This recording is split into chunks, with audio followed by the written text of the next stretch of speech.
Climb up, like your boy said. Take that. Give you my belt. Straight on. Didn't I tell you? Didn't I tell you? I knew that bitch was gonna snap, bro. The rope done been there for however long, bro. And you gonna come tugging on it, bro. That nigga's cooked.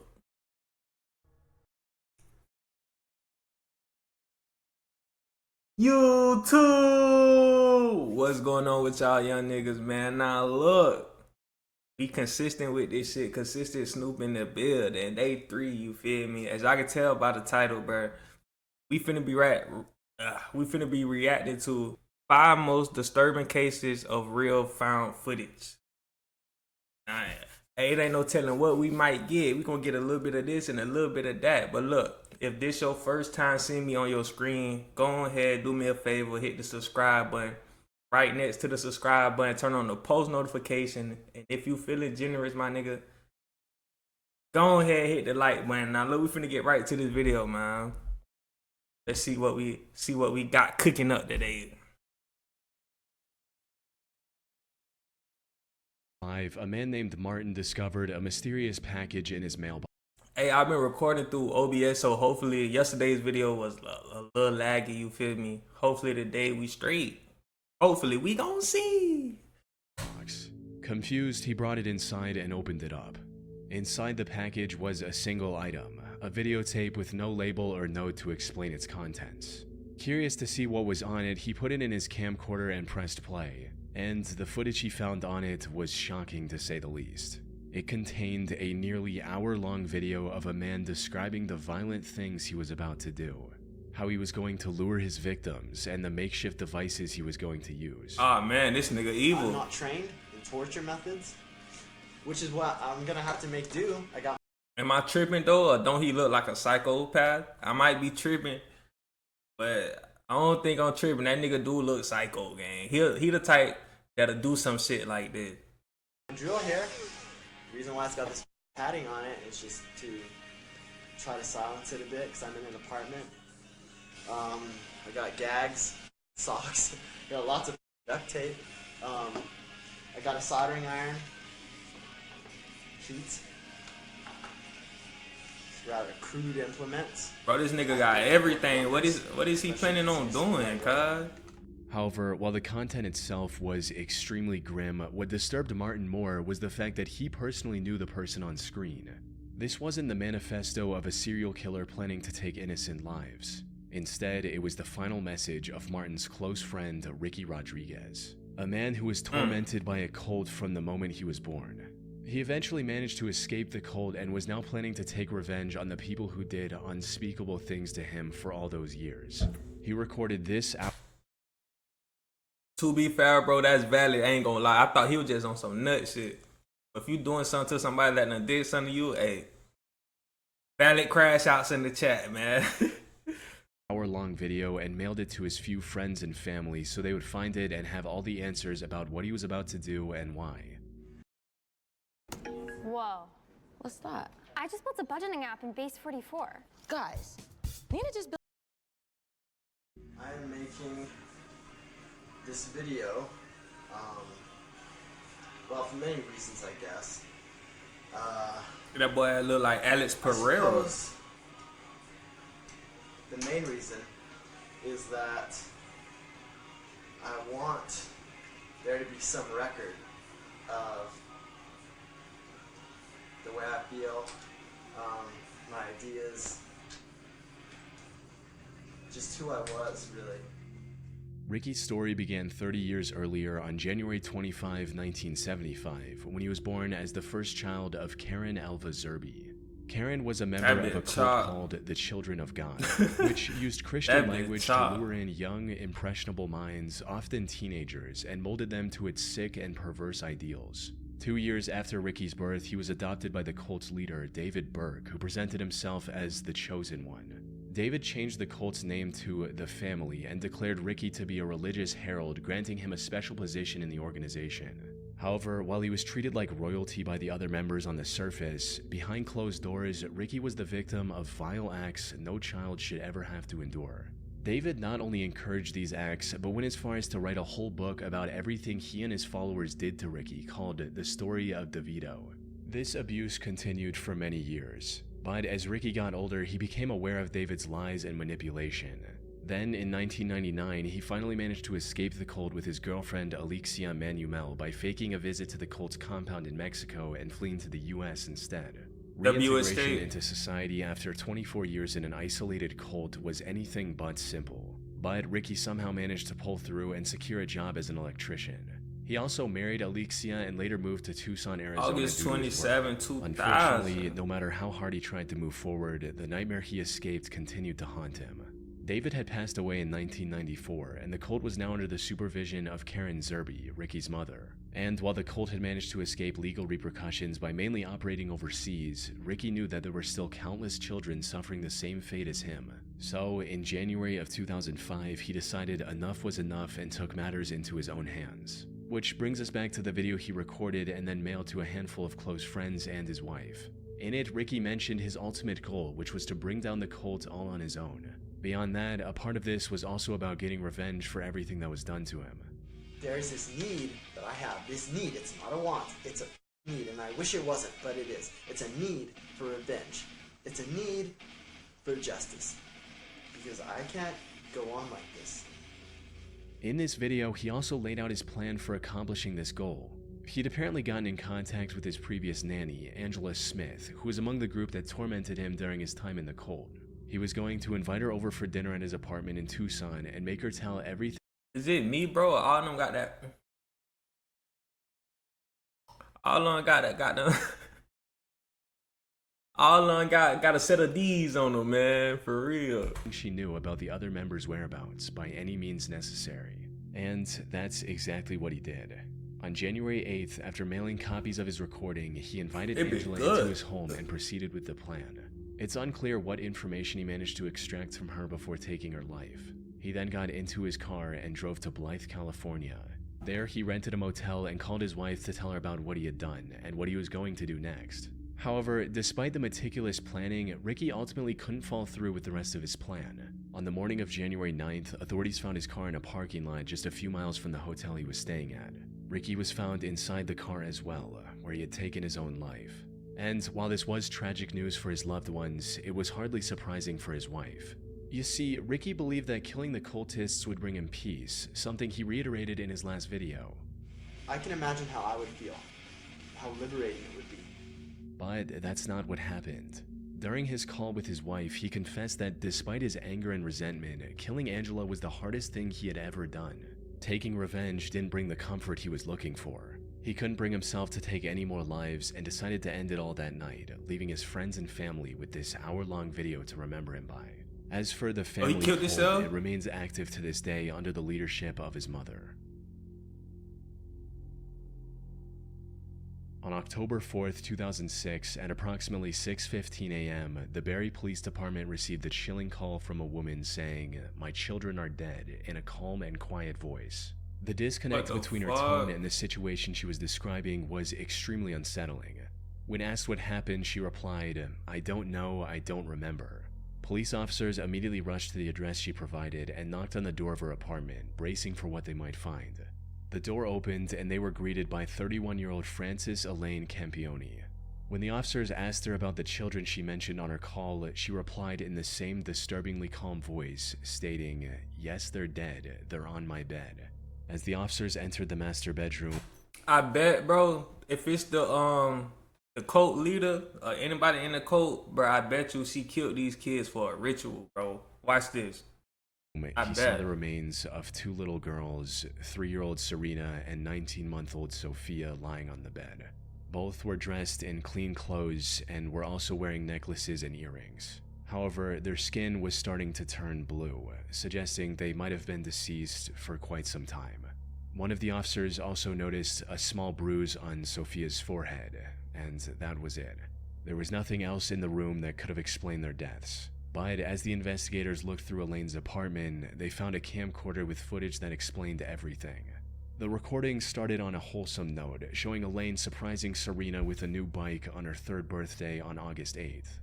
Hi Serena, it's August 8th, 2006. Happy birthday to you. Happy birthday and that to weak ass happy birthday, happy bitch. birthday, Serena. Happy birthday to you. Serena's 3 today. Yay! Shall we go to the living room and see if you got any birthday presents from the birthday fairies? Yes.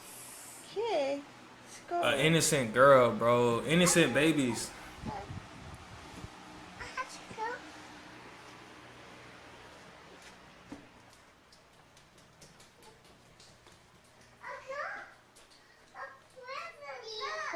What is it? It's a bike.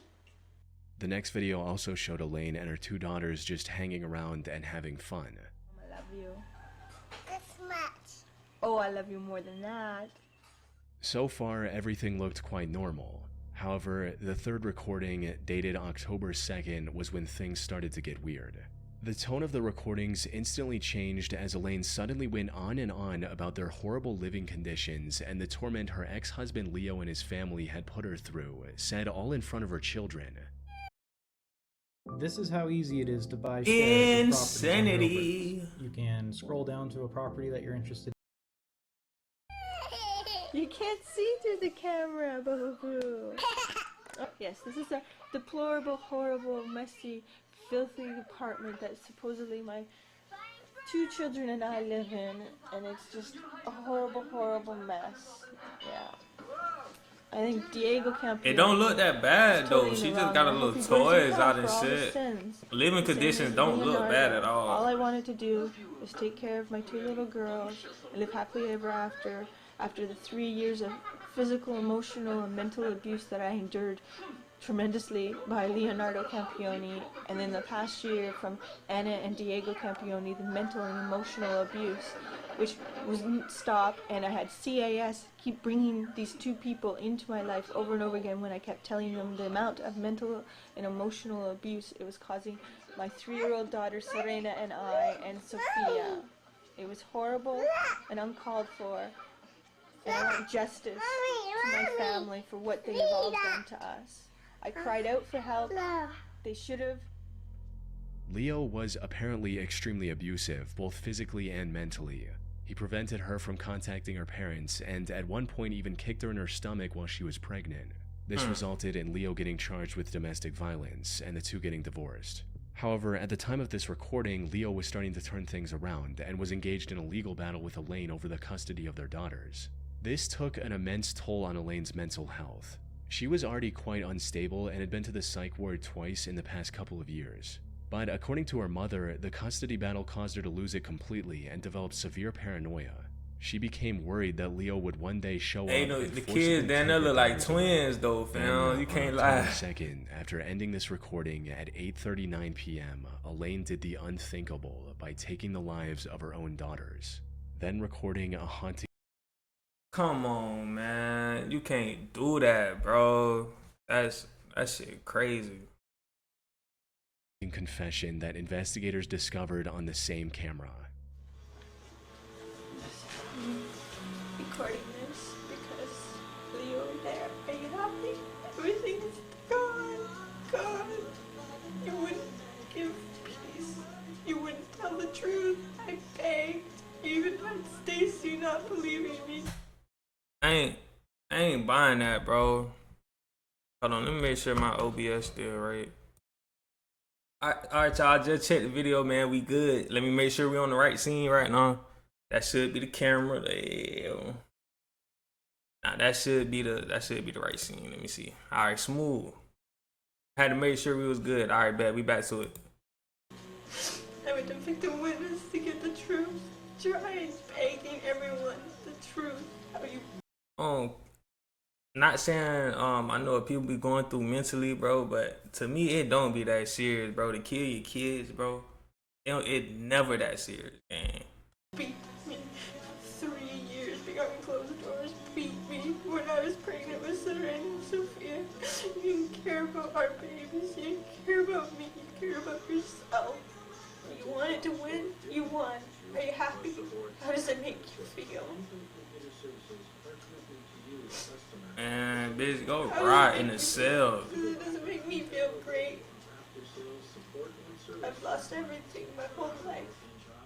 At this point, the camera cut to a later point where Elaine attempted to take her own. I tried to overdose. It didn't work. in stores. They are changing the displays.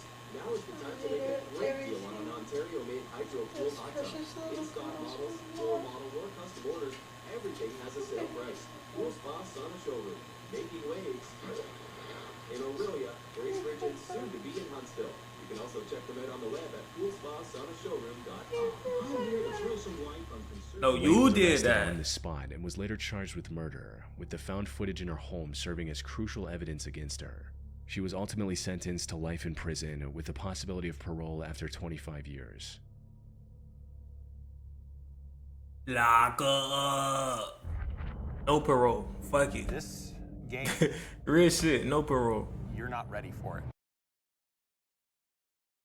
How long? Years ago, the Bureau of Land Management Halfway, published a public but over service halfway- announcement well, halfway. dubbed Stay Out and Stay Alive, educating viewers about the countless dangers of exploring abandoned mines, including the very real risk of cave-ins, volatile explosives, wild animals, and entire sections No without black oxygen. people. However, the most No black people. I can guarantee you it. No black people. Watch this. You're not going into no. Come on, bro. chilling part of the video was the story and the accompanying found footage I tell of you? an accident that had All the color hue. They all the color hue. No color. On game, you got to know that, fam. We not doing no shit like this, bro. Put on that big, get stuck. Fuck around, man, bro. occurred years earlier. On July 4th, 1998, a group of young men found an abandoned mine in Nevada and decided to explore it for fun. Though, surprisingly, the boys seemed acutely aware of the mistake they were making right from the start. As you see Briz pointing out, stay alive. It's a good point, but we're not too smart, so we're gonna go anyway. This is an unsafe mine. Danger. Yet, the allure of exploring a place Key words. This is an unsafe mine. Then the nigga said danger. Wait, was he reading something? Was he reading something? This is an unsafe mine. Hold on. Hold on, my nigga.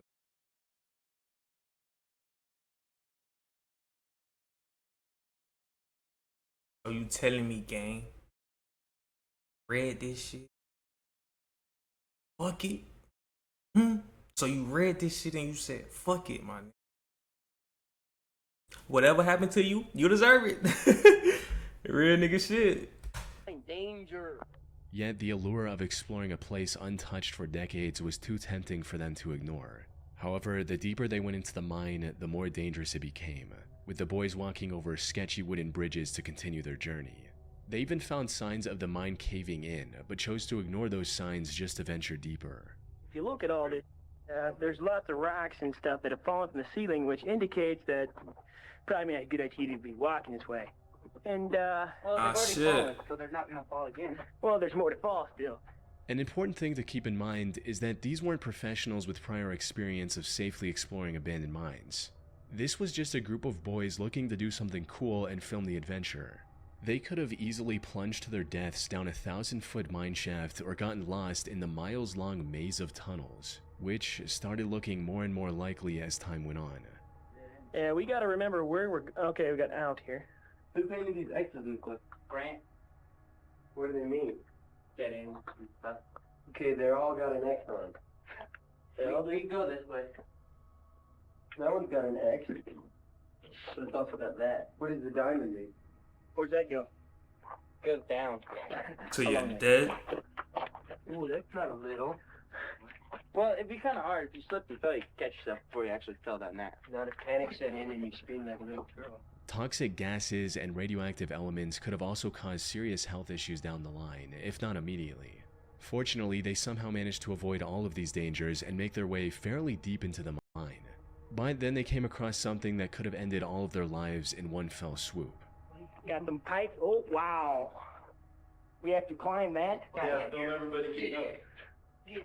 I got You don't need to lunch on the wall. This is going to America's Funniest when somebody falls. That's a good idea. Alrighty.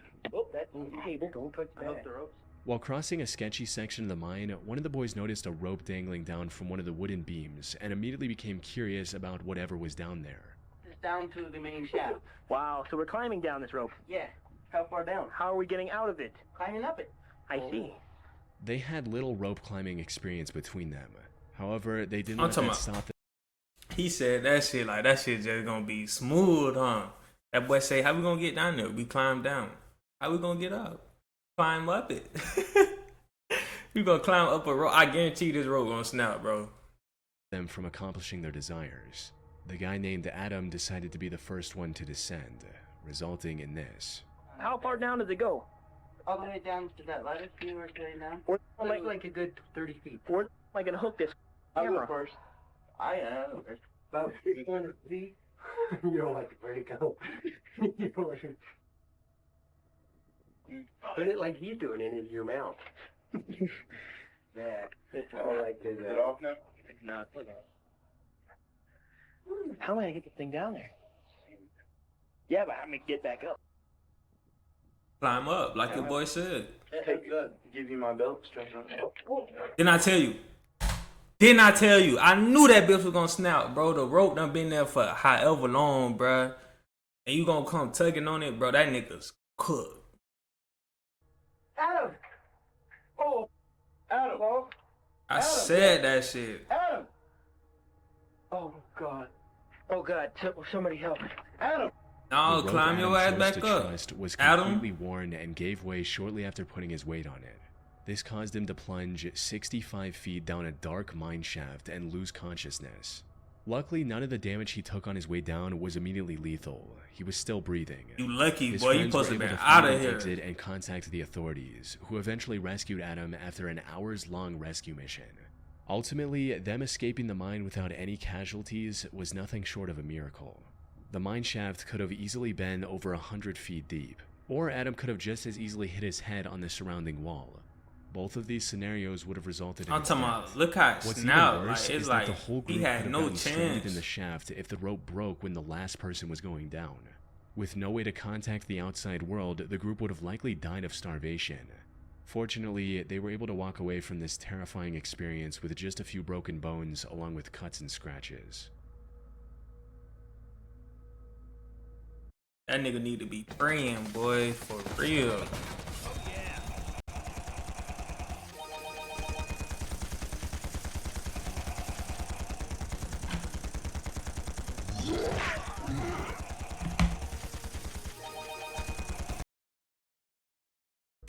On the 25th of February 2022, I think this might be the Korean last fuel video. company hired maintenance workers to reopen one of the underwater pipes connecting their oil unloading dock and refinery. The operation team included 5 men: Christopher, Kazim, Yusuf, Rishi, Christopher and Columbus? Faisal. They were Looking going to at use a pressurized habitat to inspect the pipe and make any necessary repairs. However, shortly after entering this habitat, all 5 men disappeared from the work site, leaving those on the surface to wonder what could have happened. It wasn't until rescuers found footage from a GoPro mounted to one of the divers' suits that the full truth came to light. The footage showed the men struggling to open the valve keeping the pipe shut, prompting Kazim to go get a wrench. He returned to the habitat and handed the wrench over to his co-workers. But then, a few seconds later, this happened.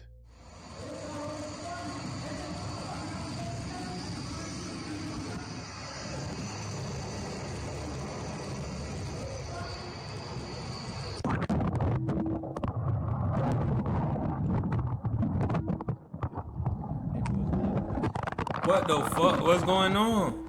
The moment the valve was opened, its low pressure created a powerful vacuum. Water rushed into the habitat, while the pressurized air violently forced everyone into the pipe.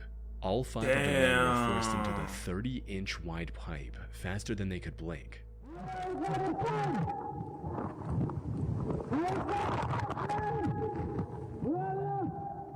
That is fucking crazy, dog.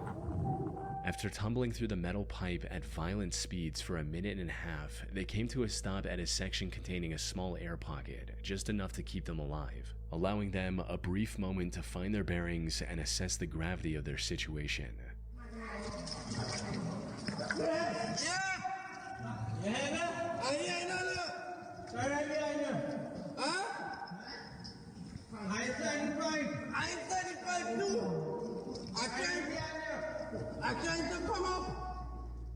All of them were barely breathing, and one of them had also injured his leg. And while the air pocket was keeping them alive for the moment, it wasn't going to last very long. So, with no other option, the two men at the front, Christopher and Faisal, started moving forward in hopes of reaching the pipe's end and getting help for the other three. But after making their way through several flooded sections, Faisal lost hope and refused to go any further. This left Christopher to continue alone and ultimately reach the end of the pipe, where he was eventually pulled out by rescuers.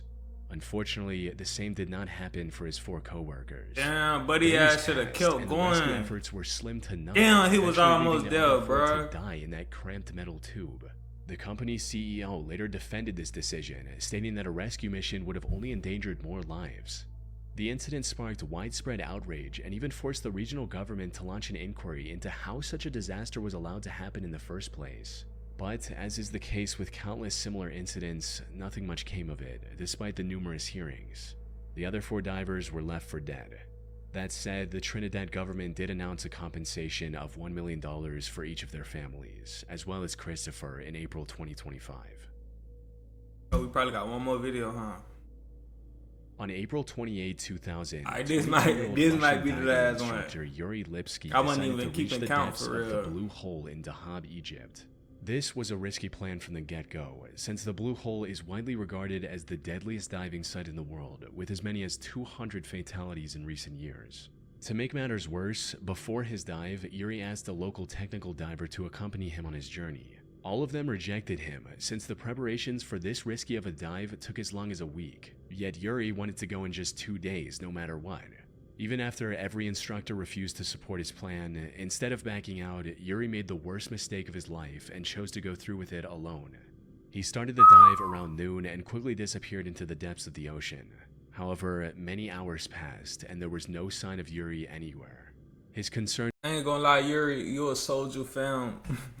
Cause I would have not did it on, bro. I would have turned, matter of fact, well, I would have turned around with the rest of them, man, on my soul. I'm not doing no dive by myself.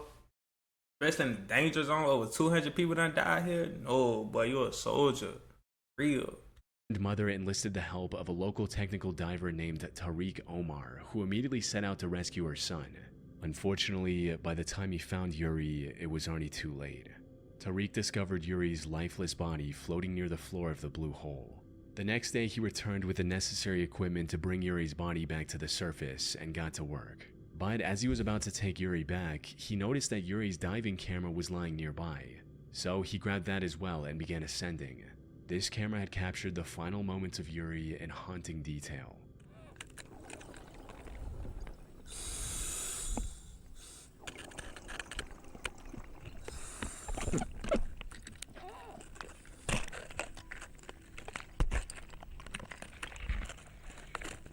It sound like he just got bit or some shit. The dive started like any other, with Yuri swimming alongside many other divers. However, it wasn't long before everyone else faded from view as he started to descend deeper into the Blue Hole. And that's when all the worst possible things started happening in rapid succession. It started with him failing to keep his gas levels under check, resulting in him getting nitrogen poisoning and becoming extremely disoriented. By the time he realized his situation, he was already sinking like a rock. He started panicking and began inflating his buoyancy control device quickly to avoid sinking any further. Tragically, this backfired. The buoyancy control device bursted due to the rapidly increasing pressure, leaving Yuri no way of safely returning to the surface. Yeah, so that's probably what that noise was.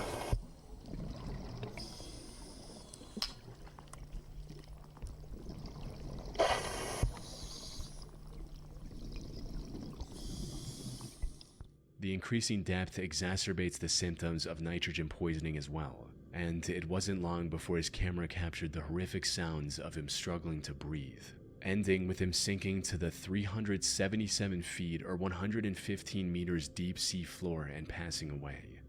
The only silver lining in this whole situation is that there's a good chance the found footage helped at least one diver avoid a similar fate by learning from the mistakes that caused him his life. Alright, y'all, that's the end of this video, man. Make sure y'all hit the subscribe button. I got another video finna pop up right here. Go ahead and hit that. And to make it easier to subscribe, I'm finna pop up right here. You just hit that and hit subscribe. Appreciate y'all. Gang.